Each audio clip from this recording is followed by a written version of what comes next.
This North London industrial estate was built in the 60s, not long after I was born. It's all breeze blocks and corrugated plastic. During the late 80s, early 90s, there was a high turnover of firms, dressmakers, costume jewellers and the like. They would set up, make a bit of money, go bust and then disappear.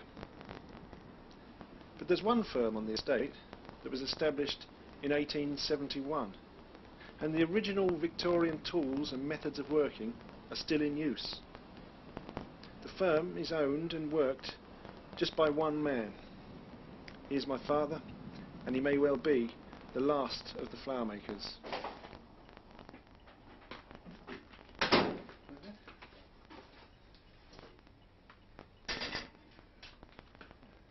I remember you telling me about one of your first visits to the business when you were about 14. Yes, one of my first jobs, all those times ago, when Uncle Will, that's my Uncle Will, he was in charge of the business then. His father, my granddad Blore, he was coming home one night and got run over by a horse and cart outside Chingford Station.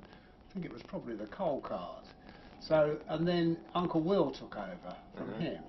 And then I went to work years later for Uncle Will when the business was based in Hackney, in a sort of old Hackney type townhouse.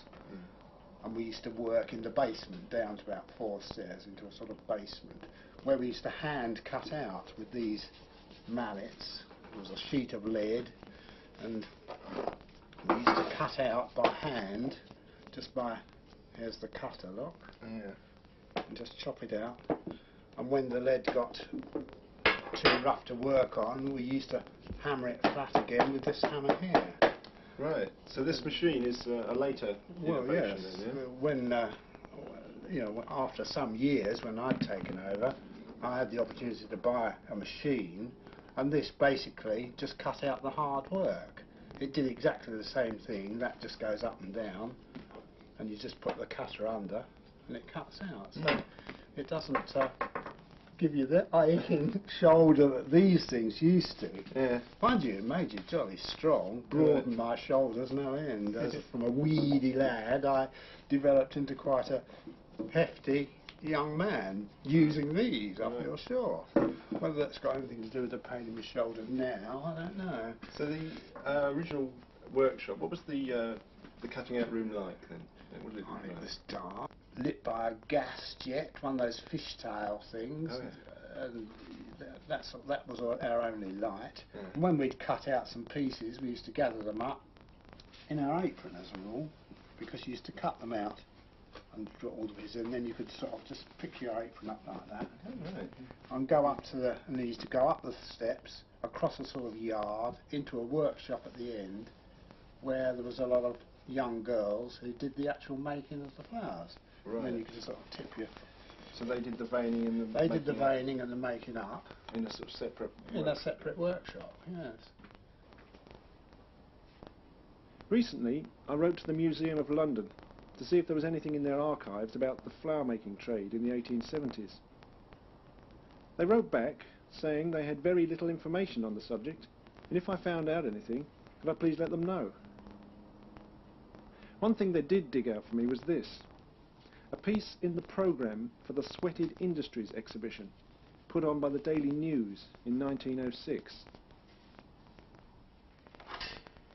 Artificial flower making is one of the most interesting of the London home trades. It is also one of the worst paid. Great skill and a natural aptitude, combined with intense application, will enable a worker to earn 2d per hour, though many fall below this standard. Physical strength and endurance play no unimportant part in making roses and other flowers, whose petals have to be subjected to great pressure that they may assume and retain the requisite concave form.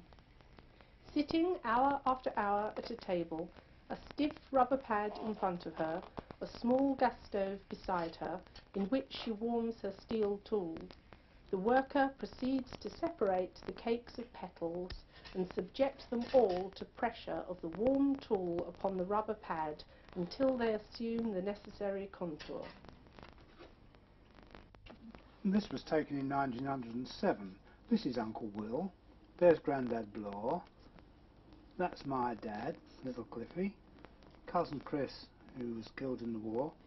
And here's my Grandma Blore and my dad again with his little embroidered collar.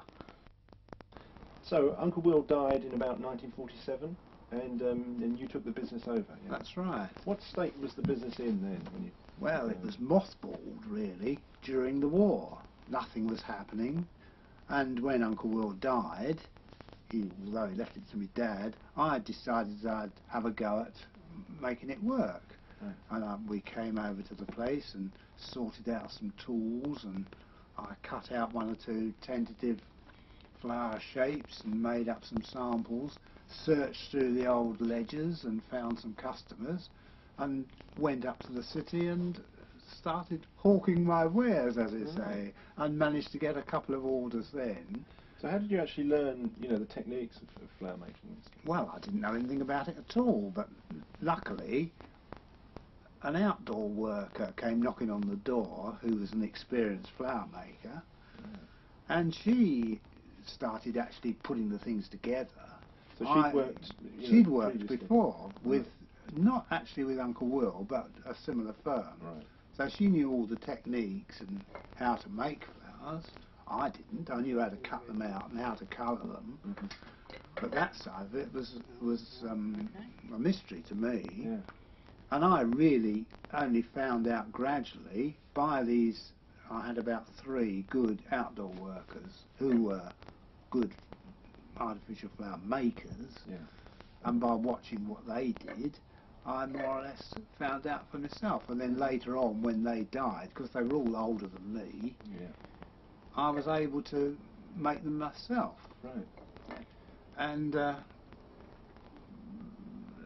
and it changed too. Yeah, I mean, first you were mainly cake decorations. That's right, little wedding cake flowers we made mostly. Yeah. And then when the polythene flowers started coming in from the Far East, Yeah. they were so cheap, and all the bakers went on for these cheaper little flowers, Yeah. which I couldn't compete with anyway. And you shifted. And I gradually shifted emphasis onto stage work, Right. which was much more to my liking. It's big and bold, and the it changed from whatever the show wanted. It didn't necessarily want realistic flowers. It often wanted something quite unusual, Yeah. like ivy, bright blue. We did once for something. Mostly it's sort of run-of-the-mill ivy like this. This trials of this we've made for the Phantom of the Opera, for instance. There's the one set which is set in a graveyard with all this ivy covering the tombstones, and I mean I sold it at so much a yard. Right. Yeah. Still do. And at the same time, there's dressmakers. Yeah. They will, if I'm making a particular dress, they'll send me the offcuts of the dress and that material, and I'll make it up into a little rose to go on their dress using the same material. Right. Like this.